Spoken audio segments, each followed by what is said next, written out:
Baik, assalamualaikum warahmatullahi wabarakatuh. Perkenalkan, nama saya Febrian Sudibyo dengan NIM 2210602040 dari kelas Ekonomi Syariah 1 Universitas Islam Negeri Raden Fatah Palembang, Fakultas Ekonomi dan Bisnis Islam, Prodi Ekonomi Syariah. Baik, di sini saya akan menjelaskan materi tentang sistem ekonomi Islam. Baik, langsung saja. Untuk yang pertama yaitu pengertian sistem ekonomi Islam. Sistem ekonomi Islam secara sederhana merupakan sebuah peraturan di mana pelaksanaannya berlandaskan dengan berbagai syariat, yaitu Islam, dan selalu berpedoman pada Al-Quran maupun Al-Hadis. Hal ini meliputi kegiatan seperti simpan pinjam, investasi, dan kegiatan bermacam kegiatan lainnya. Sistem ekonomi ini diciptakan agar umat Islam bisa tetap melakukan kegiatan ekonomi dengan baik dan benar, dan terhindar dari semua sifat yang buruk seperti riba, zolim, ikhtiar, haram, dan masih banyak lagi. Semuanya dijelaskan dan diatur secara terperinci dalam sistem ekonomi Islam. Lanjut untuk yang kedua, yaitu masalah pokok sistem ekonomi Islam. Ilmu ekonomi dalam pandangan konvensional merupakan kajian tentang pemanfaatan sumber daya yang langka atau terbatas untuk memenuhi kebutuhan manusia yang tidak terbatas. Pengertian ini merupakan inflasi, bahwa ada kesenjangan antara ketersediaan jumlah sumber daya yang terbatas dengan kebutuhan manusia yang tidak terbatas. Dari konsep ini terlihat bahwa permasalahan pokok ekonomi dalam pandangan ekonomi konvensional ada kelangkaan dari sumber daya untuk mencakup kebutuhan manusia. Akibat kesenjangan ini memberikan inflasi pada kemiskinan individu secara parsial dan kemiskinan secara komunal. Konsep ini kemudian berkembang sedemikian rupa sehingga persoalan keinginan manusia yang tidak terbatas ini dianggap menjadi hal biasa, alami, wajar, dan diajarkan di sekolah-sekolah dan perguruan tinggi, sehingga seakan tidak diperlu dipermasalahkan. Secara terperinci, masalah-masalah pokok dalam ekonomi disebabkan oleh 3 faktor yang saling berkaitan, yaitu 1. Kelangkaan sumber daya. Kelangkaan merupakan akibat dari ketidakseimbangan atau kesenjangan antara ketersediaan faktor-faktor produksi yang terbatas dengan tingkat kebutuhan yang tidak terbatas. Dan yang kedua, kebutuhan yang tidak terbatas. Kebutuhan merupakan cerminan dari keperluan manusia akan hal-hal mendasar yang digunakan untuk melangsungkan hidup. Di dalam ekonomi konvensional, manusia digambarkan sebagai makhluk yang mempunyai keinginan yang tidak terbatas sehingga tidak sesuai jumlah sumber daya yang tersedia. Dan yang ketiga, terbatasnya faktor-faktor produksi.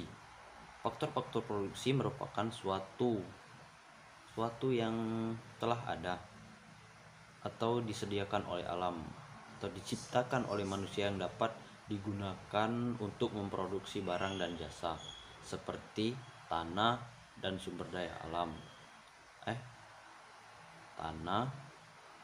Sumber daya alam, tenaga kerja, modal, dan skill.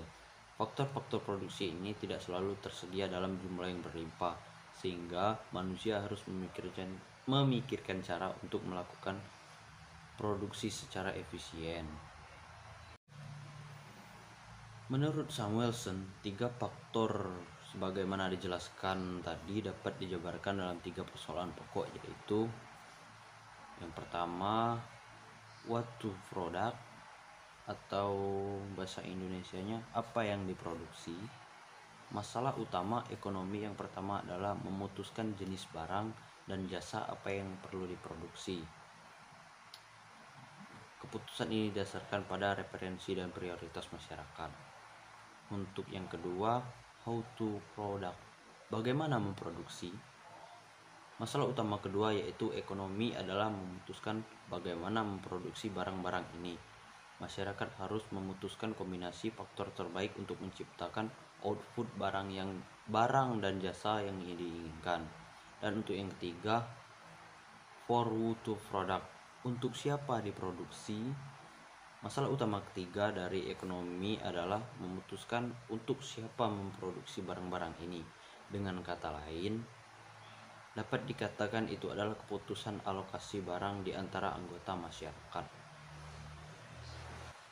Akan tetapi, jika dicermati dari berbagai fenomena yang ada di sekitar kita, kekurangan sumber daya atau resource yang tersedia dibandingkan dengan kebutuhan dan keinginan manusia dalam rangka mencapai falah, kenyataannya inilah yang digunakan sebagai dasar oleh mazhab mainstream yang menyebut bahwa kelangkaan itu nyata. Jika dicermati lebih seksama, kelangkaan yang dimaksud di sini bukanlah persoalan yang terjadi secara terus-menerus, tetapi hanya bersifat temporer sampai ditemukannya barang pengganti. Kelangkaan relatif disebabkan oleh 3 faktor. Yang pertama, ketidakmerataan distribusi sumber daya secara sunatullah. Allah Subhanahu wa Ta'ala menjamin ketersediaan rezeki bagi setiap makhluk ciptaannya, tetapi Allah juga menciptakan dunia dan segala isinya dengan berbagai keragaman. Masing-masing daerah dan wilayah memiliki kelebihan dan kekurangan tersendiri. Ada daerah yang kaya dengan sumber daya alam, tetapi miskin sumber daya manusia. Dan ada daerah yang kaya akan minyak, tapi miskin akan air dan lain sebagainya. Yang kedua, keterbatasan manusia di dalam Al-Quran. Allah Subhanahu wa Ta'ala menyebutkan bahwa manusia merupakan makhluk yang diciptakan paling baik dari sisi bentuk maupun sifatnya yang kompleks. Akan tetapi, dengan penggabungan nafsu, naluri, akal, dan hati, manusia seringkali tidak bisa memanfaatkan kemampuan yang dimiliki untuk mengelola sumber daya yang ada secara optimal. Ketiga, konflik antara berbagai tujuan hidup. Tujuan hidup di antara manusia sangat memungkinkan terjadi perbedaan. Hal ini bisa disebabkan oleh adanya perbedaan prioritas dan pemahaman terhadap makna hidup yang terlalu sempit. Misalnya, seseorang yang memprioritaskan tujuan jangka pendek atau kebahagiaan duniawi cenderung tidak menyeimbangkan dengan tujuan jangka panjang atau kebahagiaan akhirat. Dalam konteks ini, agar tujuan jangka pendeknya tercapai, pengambilan harta orang sering tidak sah dianggap menjadi hal biasa. Akibatnya, akan terjadinya kelangkaan sumber daya bagi kelompok masyarakat tertentu. Disinilah ekonomi berperan dalam mengatasi kelangkaan relatif ini, sehingga tujuan utamanya untuk mencapai falah dapat tercapai. Peran ekonomi dalam tercapainya tujuan tersebut dapat dilakukan dengan mengatur 3 aspek dasar ekonomi, yaitu konsumsi, produksi, dan distribusi. Aspek konsumsi mengatur tentang jenis-jenis komoditas yang dibutuhkan manusia akan tercapai.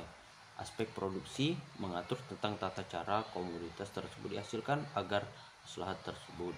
Sementara itu, aspek distribusi memastikan sumber daya dan komoditas tersebut dengan merata. Baik, lanjut untuk materi yang ketiga, yaitu karakteristik ekonomi Islam. Menurut Kamus Besar Bahasa Indonesia, istilah karakteristik diartikan sebagai mempunyai sifat khas sesuai dengan perwatakan tertentu. Kata karakteristik bersinonim dengan tipikal, distinktif, eksklusif, dan lain sebagainya.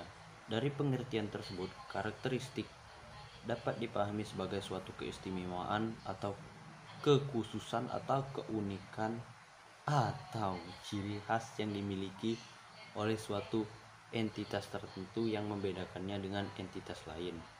Begitu juga halnya dengan ajaran Islam. Ada karakteristik tersendiri yang membedakan dengan ajaran-ajaran agama lain. Sebagai agama samawi, ajaran Islam bersifat universal dan komprehensif. Universal memiliki pengertian bahwa Islam datang sebagai petunjuk bagi seluruh umat manusia dengan berbagai latar belakang.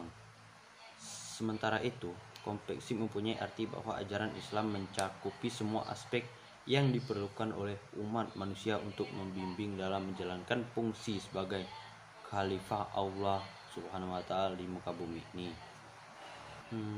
Di dalam kaitannya dengan sistem ekonomi Islam, karakteristik yang dimaksud adalah keunikan yang dimiliki oleh sistem ini yang membedakannya dengan sistem ekonomi konvensional, baik kapitalis maupun sosialis atau komunisme.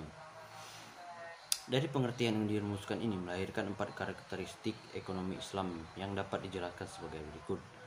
Yang pertama, iktisad rabbani atau ekonomi keutuhan. Segala aspek dalam Islam tidak bisa lepas dari nilai-nilai tauhid. Ini merupakan karakteristik yang pertama yang membedakan dengan ekonomi lainnya. Tidak ada sistem ekonomi lain di dunia yang mengaitkannya dengan unsur-unsur keutuhan dalam praktik-praktik sehari-hari.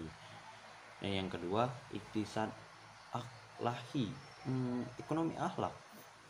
Peran akhlak dalam Islam sangat signifikan karena perbaikan akhlak merupakan tujuan utama diutusnya Nabi Muhammad SAW. Sesungguhnya aku diutus untuk menyempurnakan akhlak yang baik. Hadis riwayat Bukhari. Komponen akhlak Islam harus diintegrasikan dalam setiap aspek kehidupan manusia termasuk dalam bidang ekonomi. Ketiga, iktisad insani, ekonomi kerakyatan. Di dalam ekonomi Islam, setiap orang memiliki kesempatan yang sama untuk memenuhi kebutuhan hidupnya. Untuk melakukannya, setiap manusia dibimbing dengan pola kehidupan rohani sekaligus manusiawi, sehingga ia mampu melaksanakan kewajibannya terhadap Tuhan, dirinya, keluarga, dan kepada manusia lain secara umum. Dan yang keempat, iktisal wasati atau ekonomi pertengahan. Islam juga mengajarkan manusia untuk tidak berlebih-lebihan dan hidup seimbang atau wasati. Dalam hal konsumsi misalnya, ulama-ulama terdahulu mengajarkan manusia untuk hidup seimbang dengan pola yang sehat, yaitu dengan pola makan sebelum lapar, berhenti sebelum kenyang. Sementara itu, International Association of Islamic Bank atau IAIB dalam Al-Maswah Al-Ilmiyah wa Al-Amaliyah lil Bulul Al-Islamiyah menyebutkan beberapa karakteristik ekonomi Islam yang dapat diringkas sebagai berikut. Yang pertama, harta kepunyaan Allah Subhanahu wa taala. Yang kedua, ekonomi terikat oleh akidah. Yang ketiga, terdapat keseimbangan antara spiritualis dan materialis. Keempat, keadilan dan keseimbangan dalam melindungi kepentingan individu dan masyarakat. Yang kelima, penjamin kebebasan individu. Yang keenam, otoritas negara di dalam bidang ekonomi. Untuk yang keenam ini, bisa kita bayangkan bagaimana jika perekonomian tidak diatur di negara ini. Bagaimana kebutuhan dasar dapat dipenuhi oleh semua orang? Islam memberikan kewenangan kepada negara untuk mengatur ekonominya. Hal tersebut dilakukan untuk memenuhi kebutuhan masyarakat. Sumber dana Baitullah adalah terdiri dari zakat, harta rampasan perang atau ghanimah, pajak tanah atau kharaj, pajak perdagangan atau biasa disebut bea cukai, pajak tanggungan, dan pembagiannya kemudian diklasifikasikan sebagai berikut. 1. Pendapat zakat dan usyur. Pendapat ini didistribusikan di tingkat lokal, dan jika terdapat surplus bisa pendapat tersebut disimpan di Baitullah pusat dan dibagikan kepada 8 asnaf seperti yang telah ditentukan oleh Al-Quran. Yang kedua, pendapat khums dan sedekah. Pendapat ini didistribusikan kepada para fakir miskin, dapat membedakan apakah ia seorang muslim atau bukan. Pendapat kharaj, fa'i, jizyah, usyur, dan sewa tanah. Pendapat ini digunakan untuk membayar dana pensiun dan dana bantuan serta menutupi biaya operasional kebutuhan militer dan sebagainya. Untuk yang keempat, pendapatan ini digunakan untuk membayar para pekerja, pemeliharaan anak dan terlantar dan dana sosial lainnya. Lanjut balik ke nomor 7, adanya panduan konsumsi kemewahan dan hal-hal yang berlebihan dalam bidang Islam.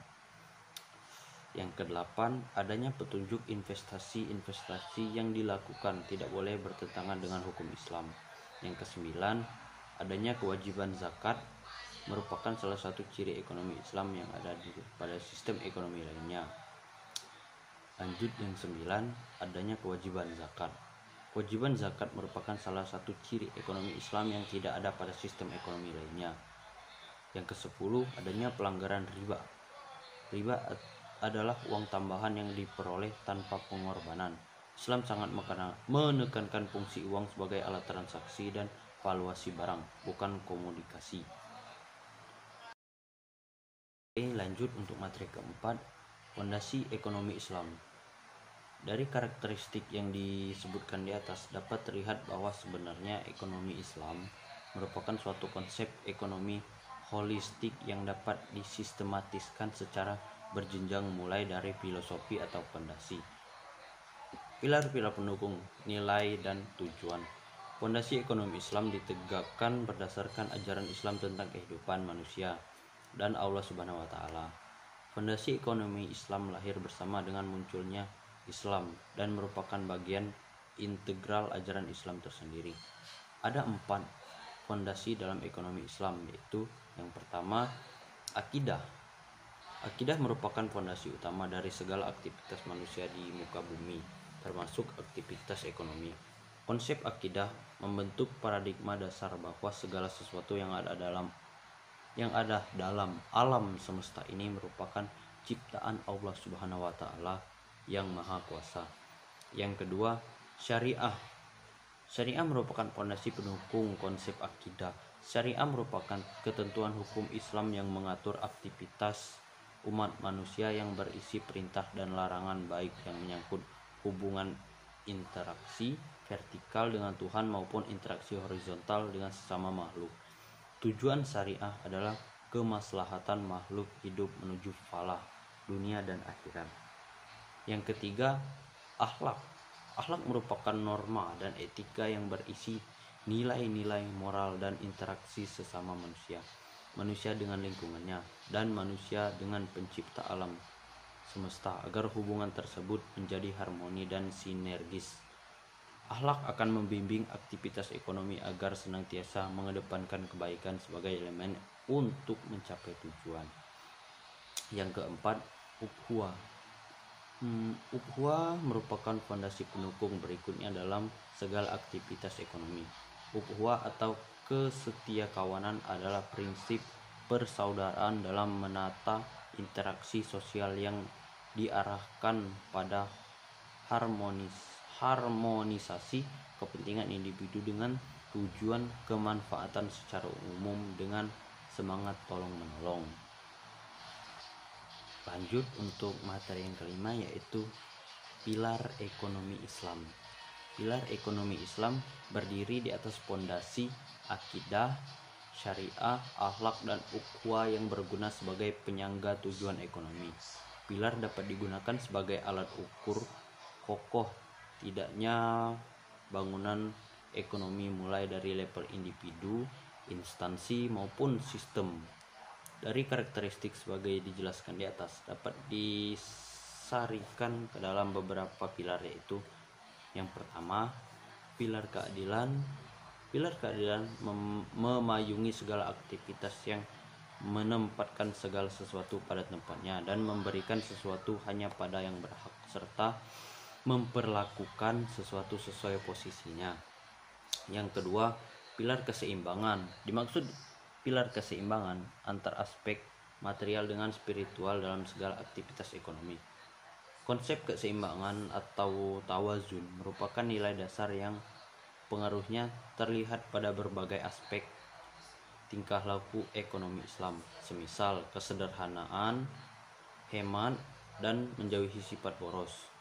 Yang ketiga, pilar kemaslahatan, yaitu segala bentuk kebaikan dan manfaat yang berdimensi integral, duniawi atau ukhrawi, material dan spiritual, serta individu dan kolektif. Baik, lanjut untuk materi yang keenam, yaitu tujuan ekonomi Islam. Tujuan ekonomi Islam tidak bisa dilepaskan dari tujuan penciptaan manusia di muka bumi ini. Karena kegiatan berekonomi tidak bisa dipisahkan dari aktivitas manusia di muka bumi ini. Inilah mengapa Islam juga mengatur segala sesuatu yang berkaitan dengan aktivitas manusia dalam berekonomi. Di dalam Islam, pencapaian tujuan ekonomi selaras tujuan syariat Islam itu sendiri, yaitu mencapai maslahat untuk kebahagiaan dunia dan akhirat melalui suatu tata kehidupan yang baik dan terhormat. Kemaslahatan dalam bidang ekonomi sebagaimana yang dimaksud di atas akan tercapai jika hal-hal tersebut terwujud. Yang pertama, kesejahteraan ekonomi dengan berpegang pada norma moral. Al-Ghazali, filosofi pembaruan Islam, menyatakan bahwa tujuan utama dari keberadaan aturan syariah adalah untuk mewujudkan kesejahteraan setiap orang yang berdasarkan pada jaminan keselamatan akan 1. Kepercayaan, 2. Kehidupan, 3. Akal, 4. Nasab, 5. Harta. Syariat mengarah agar setiap orang mewujudkan kerja dengan cara yang sesuai dengan kaidah moral kebersamaan, atau dengan kata lain, syariah menyediakan dasar bagi upaya-upaya mewujudkan tujuan duniawi, produktivitas dengan orientasi spiritual atau makna hidup. Baik, untuk yang kedua, persaudaraan dan keadilan. Ketiga, kesetaraan distribusi pendapatan. Keempat, kebebasan individu dalam konteks kesejahteraan sosial.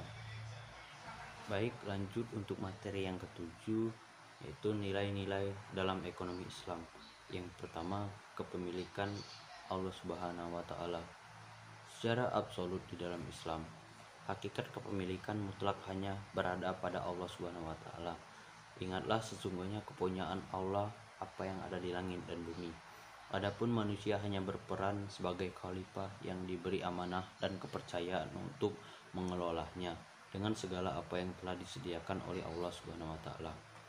Yang kedua, berusaha dengan berkeadilan. Manusia didorong untuk berusaha dan pemanfaatan sumber daya. Islam menegaskan bahwa manusia mempunyai kecenderungan cinta terhadap harta. Yang ketiga, kerjasama dalam kebaikan. Kegiatan ekonomi secara individu dan berjamaah, keduanya diperbolehkan. Yang keempat, pertumbuhan yang seimbang. Tujuan keberadaan manusia di dunia ini yaitu untuk memberikan manfaat sebanyak-banyaknya kepada alam semesta. Baik, untuk materi yang terakhir, yaitu prinsip dasar ekonomi Islam. Prinsip menurut KBBI adalah asas kebenaran yang menjadi pokok dasar berpikir, bertindak, dan sebagainya. Prinsip yang dimaksud di sini adalah sebuah landasan berpijak di mana kerangka dan konsep ekonomi Islam dibangun di atas dasar tersebut. Prinsip-prinsip dasar ekonomi Islam merupakan implikasi dari nilai filosofi ekonomi Islam yang dijadikan sebagai konstruksi sosial dari perilaku ekonomi. Nilai-nilai ekonomi syariah yang telah diuraikan sebelumnya yang berdasarkan pada fondasi akidah, akhlak, dan syariah dapat disarikan dan dirumuskan menjadi 6 prinsip dasar, yaitu 1. Pengendalian harta individu. Harta individu harus dikendalikan agar terus mengalir secara produktif. Yang kedua, distribusi pendapatan yang inklusif dengan prinsip. Prinsip ini didistribusikan kekayaan dan pendapatan dari masyarakat kaya seperti mustahik harus diwujudkan. Distribusi tersebut bertujuan untuk menjamin daya beli seluruh lapisan masyarakat dalam memenuhi konsumsi kebutuhan dasarnya. Yang ketiga, bertransaksi produktif dan berbagi hasil ekonomi syariah, menjunjung tinggi keadilan dan menekankan berbagai hasil dan risiko.